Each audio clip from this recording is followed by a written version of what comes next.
भक्त शिरोमणि प्रहलाद के पुत्र विरोचन और विरोचन के पुत्र दैत्यराज बलि। अब कुछ गुण तो पौत्र में अपने दादा से, अपने पितामह से आना तो स्वाभाविक है, इसमें कोई संशय नहीं, परंतु है ये दैत्य कुल में भक्त उत्पन्न हो, ये प्राय नहीं सुना जाता। लेकिन द्वादश प्रधान भक्तों में से दो भक्त, भक्तराज प्रहलाद और महाराज बलि, दो भक्त दैत्य कुल में उत्पन्न हैं। दैत्य जो हैं वो दिति के पुत्र हैं, दिति के पुत्र। कश्यप, महर्षि कश्यप की दो पत्नियां बताई जाती हैं, दिति और अदिति। दिति का शाब्दिक अर्थ रहता है जो विभाजित है, जो विभाजित है वो है दिति। जो अविभाज्य है, जो विभाजन नहीं देखता, जहां विभाजन दिखाई नहीं देता, उसे कहा जाता है अदिति। अदिति के पुत्र हैं सब हमारे कौन? देवता। सब देवता अदिति की संतानें हैं। और वामन अवतार हुआ तो भी भगवान ने माता अदिति के गर्भ से ही जन्म लिया, अवतरण किया। दिति के पुत्र हैं दैत्य। तो ये दैत्य और देव दो विचारधाराओं को प्रस्तुत कर रहे हैं हमारे सामने। कौन सी दो विचारधाराएं, कौन से दो दृष्टिकोण? बड़ा सीधा सा ये प्रसंग है, सीधा सा ये कॉन्सेप्ट है, सीधी सी ये बात है समझने वाली। जो तो इस सृष्टि को टुकड़े टुकड़े देखता है, अलग अलग देखता है, अलग अलग देखता है। कैसे? हाँ, कि इस वस्तु का जो अस्तित्व है फला वस्तु से अलग है, ये व्यक्ति अलग है, इसका अस्तित्व अलग है और दूसरे व्यक्ति का अस्तित्व अलग है। जो हर चीज को, हर वस्तु को, हर व्यक्ति को अलग अलग देखता है, टुकड़ों में देखता है, विभाजित देखता है, वो है दैत्य। और दिति के पुत्र दैत्य सबको विभाजित देखने वाले हैं, सबको विभाजित देखने वाले। और अदिति के पुत्र सब में एकता का दर्शन करते हैं, सब कुछ देखते हैं लेकिन अनेकता में एकता का दर्शन करते हैं। और जो एकत्व का दर्शन करता है वही देव है।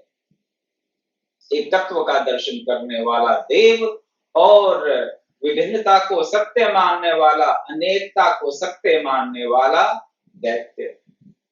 लेकिन इस दैत्य कुल में भी महान भक्त भक्तराज प्रहलाद और दैत्यराज बलि, द्वादश प्रधान भक्तों में से दो भक्त तो दैत्य कुल से हुए। विभाजन देखने वाला प्राय भगवान को प्राप्त नहीं कर सकता, भक्ति के मार्ग पर नहीं चल सकता। तो ये दो प्रधान भक्त, द्वादश प्रधान भक्तों में से दो भक्त दैत्य कुल में पैदा तो हुए, परंतु इनके जो संस्कार थे वो दैत्य कुल के नहीं थे।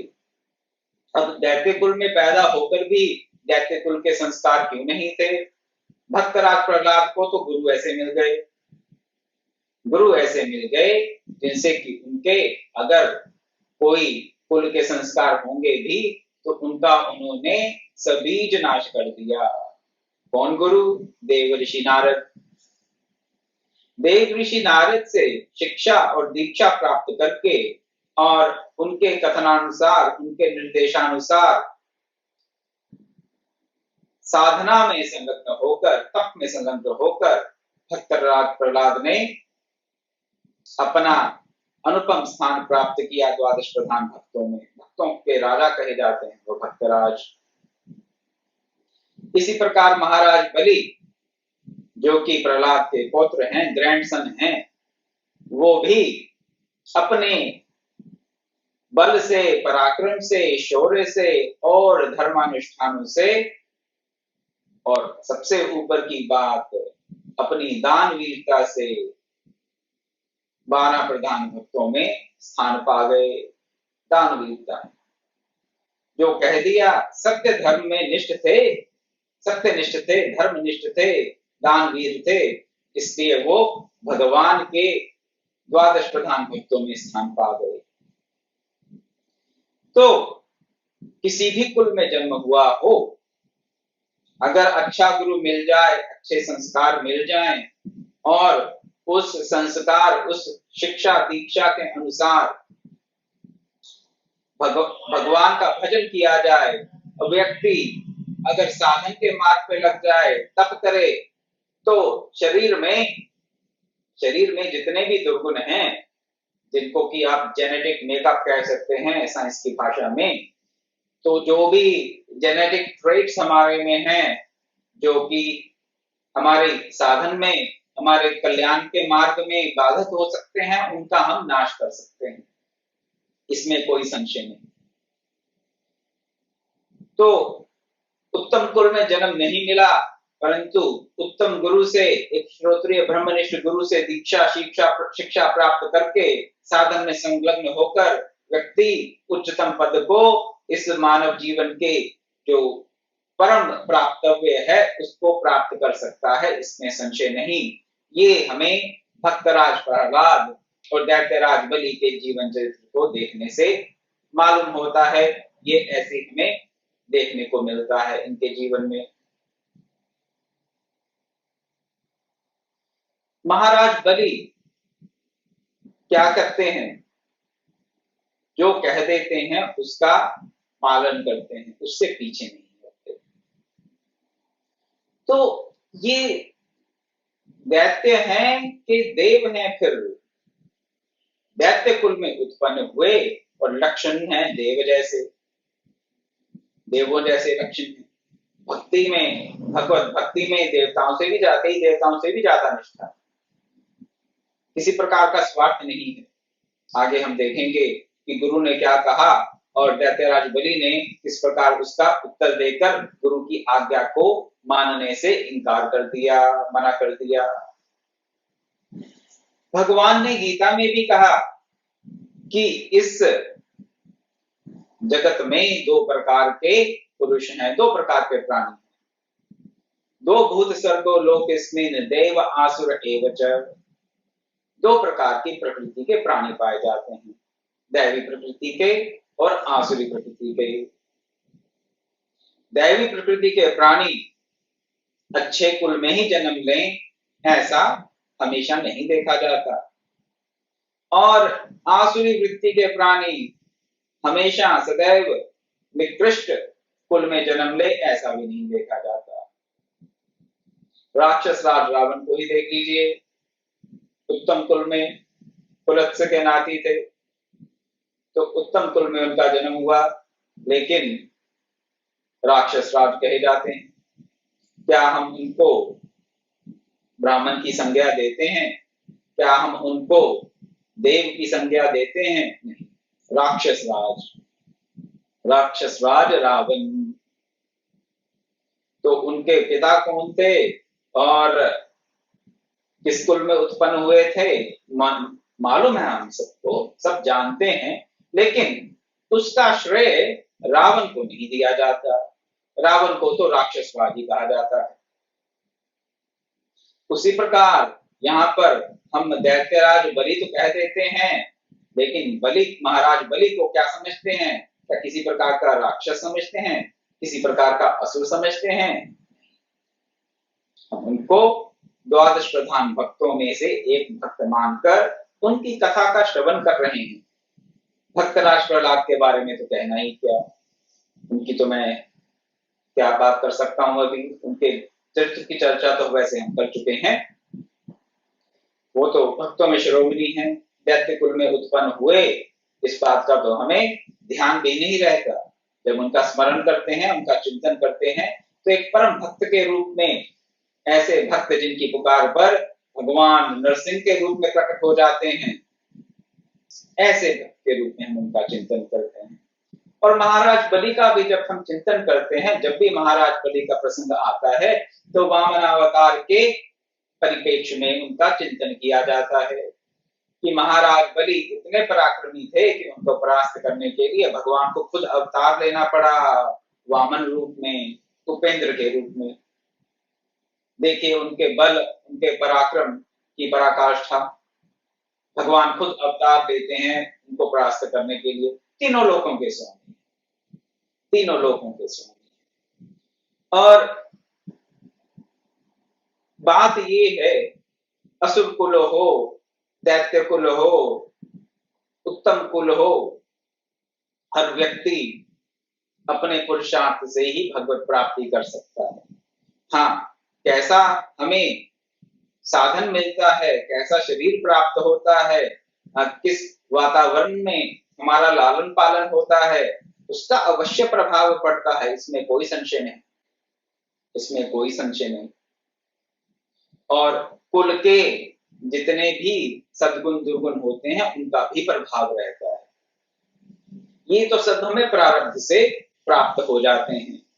लेकिन अगर हम भाग्यवादी होकर ये सोचें कि मेरा जन्म तो निकृष्ट कुल में हुआ है, इसलिए इस जीवन में तो मेरे से साधन भजन हो नहीं सकता, या ये सोच लें कि मेरा जन्म तो उत्तम कुल में हुआ है, इसलिए मैं कुछ करूं चाहे ना करूं, मेरा तो कल्याण, मेरी मुक्ति तो निश्चित है।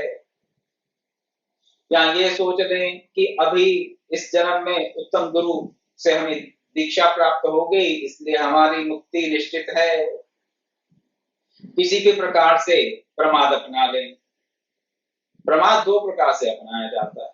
प्रमाद यानी कि जो अपना कर्तव्य कर्म है उसमें हम, जो हमारे लिए करनी है वो हम नहीं करते। हम जानते हैं कि हमें क्या करना चाहिए, सब जानते हैं, ये किसी को बताने की आवश्यकता नहीं है। अंदर बैठा परमात्मा सबको बता रहा है कि हमें क्या करना चाहिए, तो किसी बाहर से व्यक्ति को से सोचने पूछने की आवश्यकता पड़नी नहीं चाहिए। हाँ, कई बार पड़ जाती है, क्योंकि हमारे अंतर बैठा परमात्मा जो बोल रहा है उसे हम ध्यान से सुन नहीं पाते, ठीक से सुन नहीं पाते। कभी सुनना नहीं चाहते और कभी सुनना चाहते भी हैं तो सुन नहीं पाते, रजोगुणी तमोगुणी वृत्तियों के कारण। तो किसी आचार्य के पास, किसी संत के पास, किसी गुरु के पास जाकर परामर्श कर सकते हैं, उसमें कोई गलत बात नहीं है। लेकिन अगर अंतर में बैठे हुए परमात्मा को हम अगर सुन सकें तो वो सदैव हमें बता रहा है कि हमें क्या करना चाहिए, लेकिन हम करते नहीं। क्यों नहीं करते? उसका एक ही कारण रहता है, प्रमाद। और प्रमाद दो प्रकार से आता है। प्रमाद आता है या तो अहंकार से या ग्लानि से। अहंकार का प्रमाद और ग्लानि का प्रमाद, दो प्रकार से प्रमाद हमारे जीवन में आ जाता है। तो अहंकार का प्रमाद क्या है? अरे भी मैंने तो वेदाध्ययन कर लिया, मेरी मुक्ति हो जाएगी, अब मैं चाहे जो मर्जी करूं। हमने तो ब्रह्म को प्राप्त कर लिया, हमने तो योग की उच्चतम अवस्था को प्राप्त कर लिया। मन में ऐसी भ्रांति हो जाती है, जिसने कर लिया है योग की उच्चतम अवस्था को प्राप्त, उसके मन में भ्रांति नहीं हो सकती। हाँ, कई बार लोगों को साधन करते करते, ध्यान जब करते करते कुछ अनुभव हो जाते हैं, और उस अनुभवों के आधार पर, उन अनुभवों के आधार पर वो ऐसी मान्यता बना लेते हैं कि हमने उच्चतम स्थिति को प्राप्त कर लिया। अब जब ऐसी मान्यता बन गई कि उच्चतम स्थिति को प्राप्त कर लिया, ध्यान की, योग की या और किसी प्रक्रिया की, प्राप्त किया नहीं, लेकिन ऐसी मन में बात आ गई कि हमने प्राप्त कर लिया, तो फिर ये हो गया अहंकार के नाते प्रमाद। अच्छे गुरु मिल गए, प्रमादी हो गए कि गुरु बेड़ा तार देंगे जी, 10 भजन गाते हैं गुरु के, गुरु जी हमारा फिर बेड़ा पार लगाइए, और गुरु जी बेड़ा पार लगा देंगे, हम प्रमादी हो जाएंगे, जो मर्जी करें। और ये अहंकार, अहंकार के नाते व्यक्ति प्रमादी हो जाता है। और दूसरी बात, कई बार व्यक्ति प्रमादी हो जाता है ग्लानि के नाते, हीनता की भावना के कारण। हीन भावना के कारण भी बहुत से लोग मैं देखता हूं कि प्रमादी हो जाते हैं। हीनता की भावना कहां से आ गई? अरे भी हमने तो जन्म भर पाप किए हैं, अब हमारा क्या होगा, हमें तो अब कुत्ते की योनि ही मिलेगी, अगले जन्म में कुत्ता ही बनना पड़ेगा, कुत्ता बिल्ला बनना पड़ेगा, ऐसा लोग बोल देते। हमारा क्या हो सकता, हम तो नरक में ही जाएंगे। तो हमारा कल्याण संभव नहीं। ग्लानि, उस ग्लानि के चलते प्रमाद आ जाता है और व्यक्ति पुरुषार्थ करता नहीं। अब जब प्रमादी हो गए और पुरुषार्थ नहीं किया, पुरुषार्थ क्या है, मानव जीवन का पुरुषार्थ क्या है? धन अर्जित कर लेना केवल पुरुषार्थ नहीं है, कोई सोशल स्टेटस बना लेना पुरुषार्थ नहीं है मानव जीवन का। मानव जीवन का पुरुषार्थ है मानवता की सत्यता को समझना, मानव जीवन के परम लक्ष्य को प्राप्त करना, अपने आप को जान लेना ही, दूसरे शब्दों में अपने आप को जान लेना ही मानव जीवन का पुरुषार्थ है। अपने आप को जान लेने के पश्चात भी कुछ होगा, लेकिन वो अपने पुरुषार्थ से नहीं होगा, वो तो भगवत कृपा से होगा। चलिए उस विवरण में ना जाते हुए केवल इतना तो करें कि हम आज जिस स्थिति में हैं, कल हमारी इस स्थिति में ना रहें, इससे बेहतर स्थिति में हो, इतना प्रयास करते रहें दिन प्रतिदिन। कल की स्थिति आज से बेहतर हो और आज की स्थिति बीते हुए कल से बेहतर हो, इतना प्रयास करते रहें प्रतिदिन। कल्याण का मार्ग अपने आप खुल जाएगा। लेकिन हीनता की भावना के चलते किसी भी प्रकार से अपने पाप कर्मों को याद करके, अपने को नीच कुल में उत्पन्न समझकर, अपने आप को किसी प्रकार से भी हीन समझकर, बाहुबल नहीं है, बुद्धि बल नहीं है, अक्षर ज्ञान नहीं है, अनपढ़ हैं और कम पढ़े लिखे हैं या संस्कृत नहीं जानते, भांति भांति के संस्कृत का उच्चारण ठीक, हम श्लोकों का उच्चारण ठीक नहीं कर सकते, हम तो कर्मकांड नहीं कर सकते, हमारे पास धन नहीं है, धर्म के जितने भी कार्य माने जाते हैं धार्मिक अनुष्ठान वो नहीं कर सकते, हमारे पास तो बस साधन ही नहीं है, तो क्या करेंगे? हमसे तो भगवत प्राप्ति हो नहीं सकती, हम इस मानव जीवन के परम लक्ष्य को प्राप्त नहीं कर सकते। हीनता की भावना के चलते भी प्रमाद आ जाता है। दोनों प्रमादों से बचकर ही भक्ति का मार्ग अपनाया जा सकता है। अहंकार के वश भी प्रमाद और हीनता की भावना के वश भी प्रमाद। तो दोनों को छोड़कर अहंकार का भी परित्याग करके और दीनता का भी परित्याग करके, किसी प्रकार की ग्लानि का, अपने आप को कम महसूस करके जो किसी प्रकार के प्रमाद को अपना लेते हैं, उसका भी परित्याग करके हम भक्ति के मार्ग पर आगे बढ़ सकते हैं। प्रमाद का कोई भी कारण रहे, प्रमादी व्यक्ति भक्त नहीं हो सकता। तो जिन जिन लोगों ने भक्त प्रहलाद, महाराज बलि जैसे परम भक्तों ने द्वादश प्रधान भक्तों में स्थान प्राप्त किया, भक्तराज कहलाए, भगवान से असीम अनुकंपा प्राप्त की, उन्होंने पुरुषार्थ के चलते, अपने तप के चलते, अपने स्वाध्याय, अपने सत्संग और अपने अन्य अन्य भक्ति के जितने भी साधन बताए जाते हैं, उन साधनों के अनुष्ठान से ही प्राप्त किया। दैत्यराज बलि क्या कर रहे हैं यहाँ पर? कोई बहुत बड़ा यज्ञ करने जा रहे हैं। यज्ञ मंडप में एक ब्रह्मचारी के वेश में, वामन अवतार में भगवान स्वयं दैत्यराज बलि के सामने उपस्थित होते हैं। दैत्यराज बलि उनको गोदान देते हैं, कुछ अर्थ का दान भी देते हैं, उनकी पूजा अर्चना करते हैं, अर्घपाद्य देते हैं और फिर कहते हैं कि मैं आपको कुछ और भी देना चाहता हूं, मुझे बताइए मैं क्या दूं। अब यहाँ पर क्या पूछ रहे हैं दैत्यराज बलि कि मैं आपको और कुछ देना चाहता हूं, कुछ देना चाहता हूं। बाकी कुछ देने के बाद भी कहते हैं कि मैं कुछ और देना चाहता हूं, क्योंकि आप कैसे ब्रह्मचारी हैं? आप एक योग्य ब्रह्मचारी हैं, सुपात्र ब्रह्मचारी हैं। वामन भगवान ने कह दिया कि मुझे तो केवल 3 पग भूमि चाहिए। किसके लिए चाहिए 3 पग भूमि? जहां मैं बैठ सकूं बस। मेरे बैठने के लिए मुझे 3 पग भूमि चाहिए। एक ब्रह्मचारी 3 पग भूमि लेकर बैठ जाए और बैठकर अपना स्वाध्याय जब तक करता रहे, बस उतने के लिए, उससे ज्यादा की मुझे अभिलाषा नहीं। वामन अवतार में भगवान दैत्यराज बलि से ये कह रही हैं। दैत्यराज बलि को लगता है कि ये छोटा बालक थोड़ी मूर्खता कर रहा है, मैं थोड़े से समझा देता हूँ। छोटा है, हो सकता समझ ना हो, शुद्धतम अवस्था है, ब्रह्म तेज है मुखमंडल पर, सुपात्र है, लेकिन हो सकता है कि अभी संसार के जो नियम है उनसे ज्यादा अवगत ना हो ये ब्रह्मचारी, तो हम इनको थोड़ा समझा देते हैं। क्या समझा देते हैं कि देखो ब्रह्मचारी, देखो वामन अवतार में प्रकट प्रभु मेरे सामने, क्या मेरे पास बहुत कुछ है, मैं त्रिलोकी का स्वामी हूँ, मैं त्रिलोकी का स्वामी हूँ, और तुम क्या मांग रहे हो 3 पग भूमि?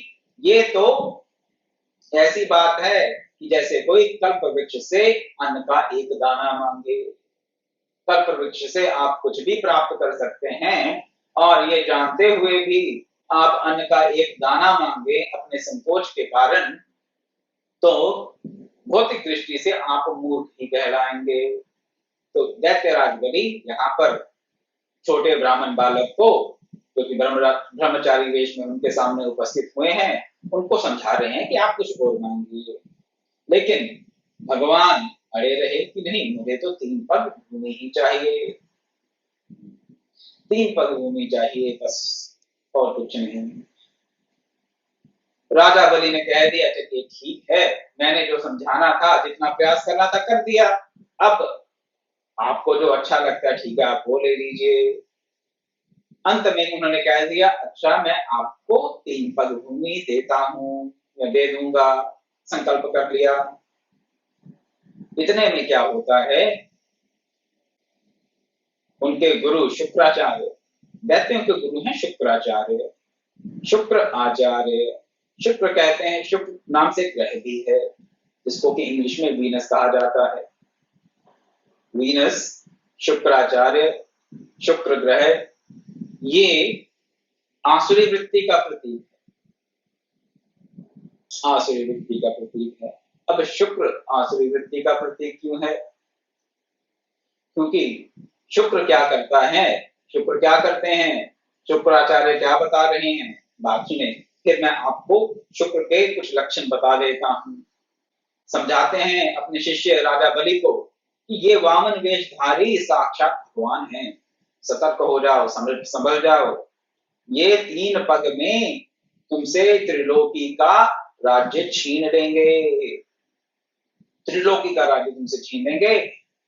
ऐसे दान से क्या लाभ, तुम्हें ये तो कंगाल कर देंगे, कंगाल हो जाओगे, कुछ बचेगा नहीं तुम्हारे पास, ऐसे दान से क्या लाभ, दान से लाभ।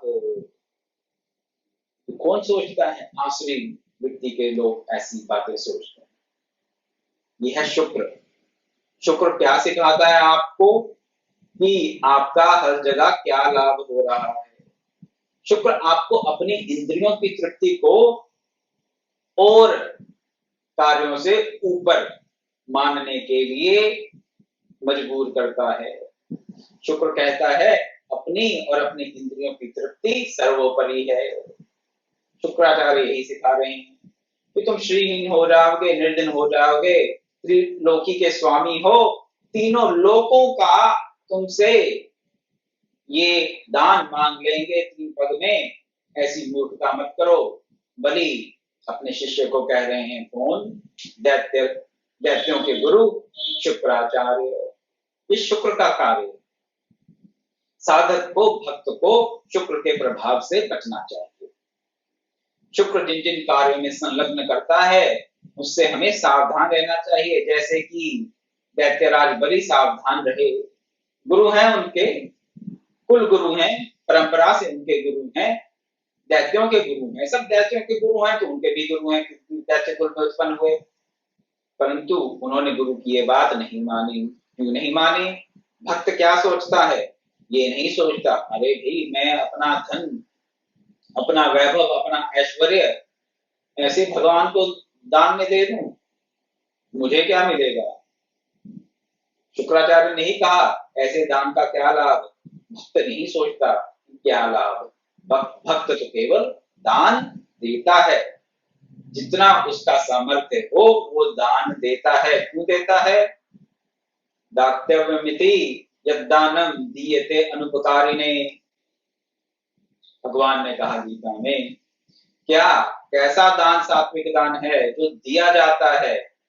किस भाव से कि देना चाहिए, केवल इतना भाव, कोई लाभ हानि नहीं देखा जाता। दातव्यमिति यत् दानम दीयते अनुपकारिणे, ये सोचकर दिया जाए दान कि देना चाहिए और उसके बदले में कुछ ना चाहिए, उसके बदले में कुछ प्राप्त हो, ऐसी भावना होनी चाहिए। दीयते अनुपकारिणे। तो आगे बताते हैं कि देश काल और परिस्थिति के अनुसार जो दान उचित हो वो देना चाहिए, और इस भावना से कि हमें दान देना चाहिए, केवल इस भावना से, प्रत्युपकार की भावना ना हो, तो उस दान को सात्विक बताया गया। महाराज बलि क्या कहते हैं अपने गुरु से? पहले तो कहते हैं कि किसी बात को कहकर पलट जाना तो पाप है। अब मैंने इनको कह दिया है, ब्राह्मण वेश में वामन अवतार को कह दिया, भगवान को कह दिया कि मैं आपको 3 पग भूमि दूंगा, तो मैं दूंगा। अब मैं मना कैसे कर दूं?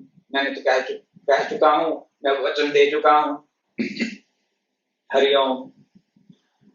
और दूसरा तर्क ये देते हैं अपने गुरु को कि मान लिया कि ये ब्राह्मण ना होकर साक्षात भगवान है, आप यही कह रहे हैं कि ये भगवान वामन रूप धारण करके, ब्राह्मण का रूप धारण करके, ब्रह्मचारी का रूप धारण करके तुम्हें ठगने आ गए हैं, तुम्हें अपने राज्य से च्युत करने के लिए आ गए हैं। तो कहते हैं मैं ये जो बुरा यज्ञ अनुष्ठान कर रहा हूं, किसके लिए कर रहा हूं? भगवान की प्रसन्नता के लिए तो कर रहा हूं। भक्त का भाव, कोई सही मायने में दैत्य होता तो वो यज्ञ अनुष्ठान भगवान को प्रसन्न करने के लिए नहीं करता। हमारे पुराण, हमारे शास्त्र ऐसे कथाओं से, ऐसे वृत्तांतों से भरे पड़े हैं जहां पर बहुत से असुरों ने, बहुत से दैत्यों ने तप किया, यज्ञ किया, किस लिए? भगवान को प्रसन्न करने के लिए। किसी भी दैत्य ने भगवान को प्रसन्न करने के लिए यज्ञ नहीं किया। कोई भी आसुरी वृत्ति का व्यक्ति भगवान को प्रसन्न करने के लिए यज्ञ नहीं करता। किसलिए यज्ञ करता है? मैं अमर हो जाऊं, हिरण्यकशिपु ने जैसे किया, मुझे कोई मार ना सके। भांति भांति के प्रलोभन उनसे तप करवा लेते हैं। भगवान को प्रसन्न करने के लिए वो तप नहीं करते। और अगर हम भी किसी प्रलोभन से, किसी प्रकार के तप में, किसी प्रकार के साधन में संलग्न होते हैं तो हम भी दैत्य ही हैं। लेकिन महाराज बलि दैत्य कुल में उत्पन्न होकर भी परम भक्त के लक्षण बता रहे हैं और अपने गुरु को कह रहे हैं कि मान लिया कि ये एक साधारण ब्राह्मण ना होकर भगवान स्वयं आए हैं वामन अवतार में, वामन रूप में मेरे सामने, तो भी इनको जो चाहिए वो मुझे देना ही चाहिए। ये तो और खुशी की और हर्ष की बात है, क्योंकि ये जो मैं पूरा यज्ञ अनुष्ठान कर रहा हूं, किसलिए कर रहा हूं? भगवान को प्रसन्न करने के लिए। यज्ञ में जो भी आहुति दी जाएगी, यज्ञ में जो भी दान दिया जाएगा, भगवान को प्रसन्न करने के लिए दिया जाएगा। तो इससे अच्छी बात और क्या हो सकती है कि भगवान खुद आकर मेरे से दान मांग रहे हैं। मुझे याचना नहीं करनी पड़ेगी, हे भगवान आप आकर ये सब स्वीकार करें, यज्ञ में दी गई हुई आहुति आप स्वीकार करें, ऐसा मुझे प्रार्थना नहीं करनी पड़ रही। भगवान खुद आकर मेरे से मांग रहे हैं, तो ये तो परम कल्याण, परम सौभाग्य की बात है। जो मैंने कह दिया मैं अवश्य करूंगा, जो मैंने कह दिया मैं अवश्य करूंगा, मैं अपने वचन से पीछे नहीं हटूंगा। ऐसा भगवान के समक्ष अपने गुरु शुक्राचार्य को दैत्यराज बलि ने कह दिया। गुरु की बात नहीं मानी। अब गुरु थोड़े कुपित हो गए, क्रोधित हो गए, अपसेट हो गए अपने शिष्य से। अपसेट होके उन्होंने क्या किया, श्राप दे दिया, तू मेरी बात नहीं मानेगा तो तू जितना भी वैभव तुझे प्राप्त है, जितना भी ऐश्वर्य तुझे प्राप्त है, उससे तू हाथ धो लेगा। लेकिन महाराज बलि को कोई फर्क नहीं पड़ा। महाराज बलि के मन में ये बात नहीं आई कि अरे भाई सब चला जाएगा, गुरु नाराज हो गए, चलो कोई नहीं, गुरु को खुश करने के लिए जो ये कहते हैं मान लेते हैं, गुरु हैं हमारा बुरा थोड़ा ना चाहेंगे, जो कहते हैं मान लेते हैं, कोई बात नहीं। ज्ञानी भक्त समझता है कि उसके लिए क्या करणीय है। और ये केवल यहाँ की बात नहीं है, केवल महाराज बलि के चरित्र की बात नहीं है। रामायण में हम देखते हैं भरत ने माता पिता की गुरु की बात नहीं मानी और राज्य को स्वीकार नहीं किया। सबके कहने पर सब कह रहे हैं भरत को कि आप अभी राज्य स्वीकार कर लो, जब भगवान राम वापस आएंगे वनवास के पश्चात तो जब जो उचित होगा तो कर लेना, अब आप सिंहासन पर बैठ जाओ। भरत जी नहीं बैठे, नहीं बैठे, गुरु की आज्ञा का उन्होंने भी पालन नहीं किया। तो विचारणीय ये है कि गुरु की आज्ञा का कब पालन करना चाहिए और कौन सी ऐसी परिस्थिति आ सकती है जहां पर गुरु की आज्ञा का पालन उचित नहीं है। इसका सीधा सीधा सा सिद्धांत हमें हमारे पूज्य गुरुदेव ब्रह्मऋषि विश्वात्मा बावरा जी ने दिया। गुरु जी ने यह बताया कि जहां पर त्याग हो उसी मार्ग को अपनाएं, जहां पर ग्रहण हो उस मार्ग को ना अपनाएं। भगवान राम चले गए वन को अपने माता की आज्ञा मानकर, क्यों? क्योंकि उन्होंने राज्य का त्याग किया। भरत जी गुरु की आज्ञा को ना मानकर, सब पूर्ववासियों की आज्ञा को ना मानकर, उनके प्रार्थना को ध्यान में ना रखते हुए, सब माताओं की बात को ना मानकर वो चले गए कहा? श्री राम जी के पास। त्याग। महाराज बलि भी यहाँ पर उसी धर्म का पालन कर रहे हैं। क्या? त्याग कर रहे हैं। त्याग। अपना राज्य चल जाता है तो चला जाए, भगवान को प्रसन्नता होगी तो उत्तम बात है। अपना राज्य, अपना वैभव, अपना ऐश्वर्य जा रहा है तो कोई बात नहीं, भगवान को प्रसन्नता होगी। भगवान के निमित्त मैं यज्ञ कर रहा हूं और भगवान स्वयं यहाँ आकर प्रकट हो गए हैं अगर मेरे त्रिलोकी का राज्य छीनने के लिए, दान में मांगने के लिए, तो भी उसमें कोई आपत्ति नहीं। इसलिए उन्होंने, महाराज बलि ने अपने गुरु की आज्ञा का भी पालन नहीं किया।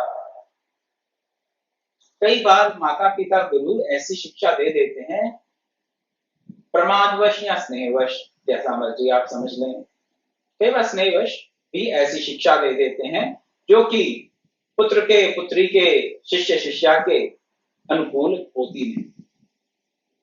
स्नेहवश ऐसी शिक्षा दे देते हैं। उनको लगता है कि इसमें हमारे बालक का, हमारे शिष्य का हित है, इसलिए ये ऐसा कर ले।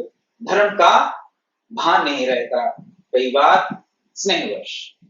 लेकिन वहां पर पुत्र पुत्री को, शिष्य शिष्या को सावधान होकर अपने धर्म का स्वयं ही निष्कर्ष निकाल लेना चाहिए, निश्चय कर लेना चाहिए कि हमारे लिए क्या करणीय है और क्या करणीय नहीं है।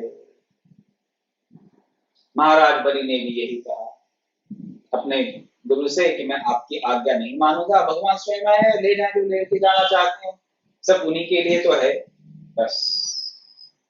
उसके आगे क्या हुआ उसकी चर्चा कल करेंगे, आज समय हो चला है।